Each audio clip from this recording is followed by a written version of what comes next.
susunod na programa ay rated PG. Ito ay nangangailangan ng patnubay at gabay ng magulang para sa mga batang manonood. Naka-live report pa kaninang umaga si Atom Arroyo mula mismo sa Tacloban City. Nakuna niya ang bagsik ng pananalasa ng Super Bagyong Yolanda. Pati na po ang pagragasa ng baha sanhi ng storm surge. Narito report. Bandang alas 4 ng madaling araw, naglandfall ang Bagyong Yolanda sa Giwan, Eastern Samar.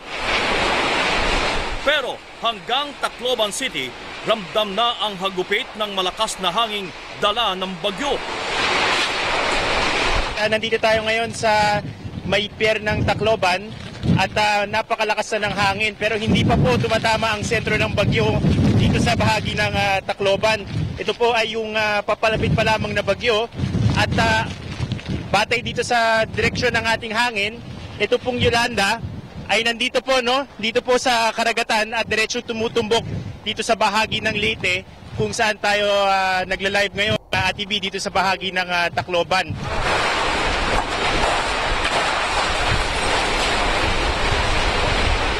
Pasado alas 6 ng umaga, nasa kalye malapit sa downtown Tacloban ang reporter naming si Atom Arroyo at nag-uulat ng live sa umagang kay ganda. At kasalukuyan na ang binabayo ng malakas na hangin itong syudad. Dito lang tayo sa mga gilid ng mga building para makapagkubli ng konti. Pero sa ngayon, kailangan ko lang ilarawan sa inyo yung nararamdaman nating lakas ng hangin dito. Napakalakas at kung mapapansin nyo nga halos wala na tayong makita dahil doon sa kasama niyang ulan na kung ano-anong direksyon na dinadala nitong malakas na hangin. Dito sa going downtown sa magkabilang bahagi ng kalsada, marami ng mga nagkalat na debris at hindi pa tayo sigurado kung ano yung mga lugar na pinaka-napinsala nitong bagyo. Kaya ako nakasuot ng helmet kasi maraming mga lumilipad din ng mga yero. At dahil tumitindi na ang lakas ng hangin at buhos ng ulan, minabuting bumalik na sa loob ng gusaling tinitigilan ng news team si Atom. Makalipas ang halos 30 minuto, nag-report uli si Atom ng live mula na sa loob ng gusali.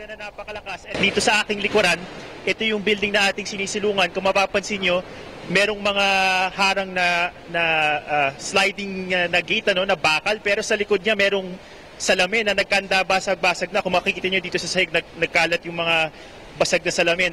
At maya-maya bumubugso yung napakalakas sa hangin. At kailangan nga kaming medyo lumayo dun sa mga bintana dahil sa pag nababasag siya, tumatalsik yung salamin. Nasa ikalawang palapag ng gusali si Atom nang dumungaw siya sa bintana. Ang kalsadang tinayuan niya 30 minuto lang ang nakalilipas. Ganito na ang itsura. Ito na yung palagay ko, ito na yung storm surge natin dahil sa kung kanina nakatatayo pa ako dito sa lansangan sa labas, ngayon ay hanggang tuhod na yung tubig. Ito po ay malamang galing po sa ating karagatan na nandito lamang sa aming likod. Ito po yung posibleng storm surge na ang taas po ng tubig.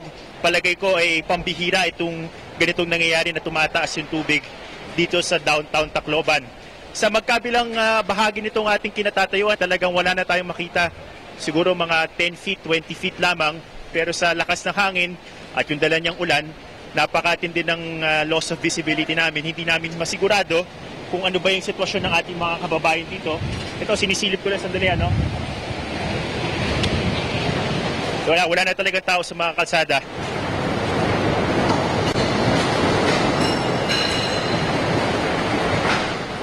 Mabilis na tumaas ang tubig na halos inabot ng 10 talampakan. Walang kuryente sa Tacloban City, hindi rin gumagana ang telepono. Yung mga tambako ng basura na yon ay sa kalsada na. Unfortunately po ay bumagsak ang komunikasyon, kaya ang aming satellite doon ay hindi makapag-feed ng video. At naanod pa, nabasa yung mga gamit namin doon dahil sa lakas ng hangin at ulan na bumayo sa Tacloban City.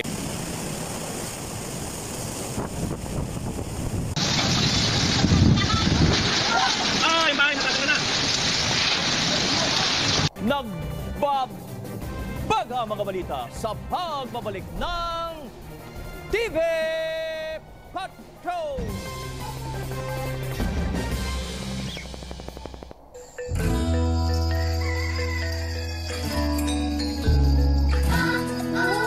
Babangon tayo, susulong tayo. Babangon tayo, susulong tayo. Pagbabanat ng buto, todo-todong pagkakayod. Dahil pag may tinanim, tsak na may aanihin. Tanim na kape ay dito, sa tulong nyo di susuko. At ang pagbangon natin, ang gigising sa mundo. Babangon tayo, susulong tayo. Dahil ang pagbangon natin ito, ang gigising sa pangarap mo. Babangon tayo, susulong tayo. Babangon tayo, susulong tayo. Babangon tayo, susulong tayo. Babangon tayo. Ito ang gagawin ko. Narito ang mga paghahanda sa panahon ng bagyo at baha. Maraming bahay at buhay ang apektado kung may bagyo at baha. Kaya naman dapat alam natin ang mga dapat gawin kung dumarating ang mga panahong ganito.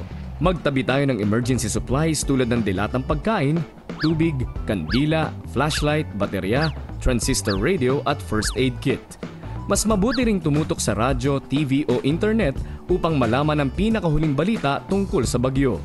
Hanggat maaari, huwag tayong lumusong sa baha, lalo na kung malakas ang agos ng tubig upang hindi malunod o makuryente dahil sa mga nabasang kawad at upang makaiwas din sa nakamamatay ng leptospirosis. Alamin din natin kung mayroong mga ilog, lawa, lambak at bundok na malapit sa ating mga bahay.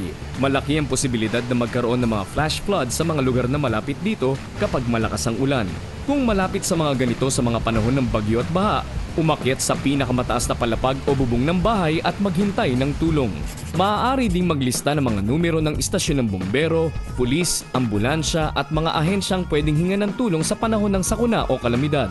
Ilagay natin ang mga numero sa ating mga cellphone o ipaskil sa mga lugar sa bahay na madaling makita. Ang paalalang ito ay handog ng Knowledge Channel. Malalim na baha ang gumising sa mga residente ng Barangay Kaglauan sa Dolores, Eastern Samar ngayong Biyernes.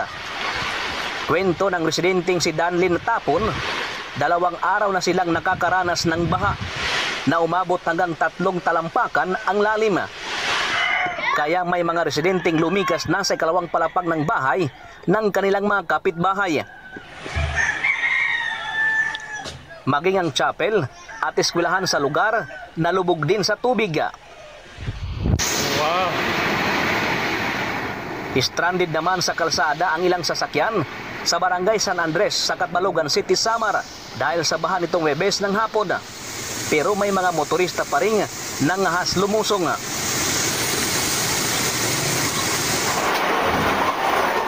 Hindi rin nakaligtas sa baha ang ilang bahay sa Barangay Migara, Calbayog City, Samar. Napilitan ang mga residenteng iakyat sa mas mataas na bahagi ng bahay ang kanilang mga gamit. Apektado rin ng baha ang mga residente sa Barangay Kagugubngan, Katubig, Northern Samar, Webes ng gabi. Lubog ulit sa baha ang poblasyon sa Hipapat, Eastern Samar. Mabilis ang pagtaas ng tubig.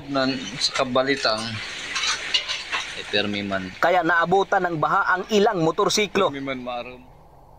Binaha rin ang bahagi ng Sitio Libon ng Barangay Tabunan, Matnog, Sorsogon. Tumaas din ang tubig sa Sapa sa Barangay Rizal sa Monreal, Masbate. Nakuhanan pa ni Bayan Patroller Larry Yuse ang paglusong sa Sapa ng kanyang ama na si Dioscuro para itali sa puno ang kanilang bangka upang hindi matangay ng malakas na agos. Ang daming motorista. Nahirapan ding dumaan ang mga sasakyan sa Barangay San Agustin, Libon, Albay nang mag-overflow sa lansangan ang tubig mula sa palayan. Baha na naman! Dahil sa magdamagang pag-ulan, nagkaroon naman ng landslide sa Manambrag, San Andres, Catanduanes. Kasamang gumuho ang isang malaking puno na humambalang sa daan. Tanging motorsiklo at magagaan na sasakyan lamang ang nakakadaan sa lugar na patungong norte ng Catanduanes. May bahagyang landslide rin na naitala sa boundary ng Viga at San Miguel. Ranulfo Dukdukan, ABS-CBN News.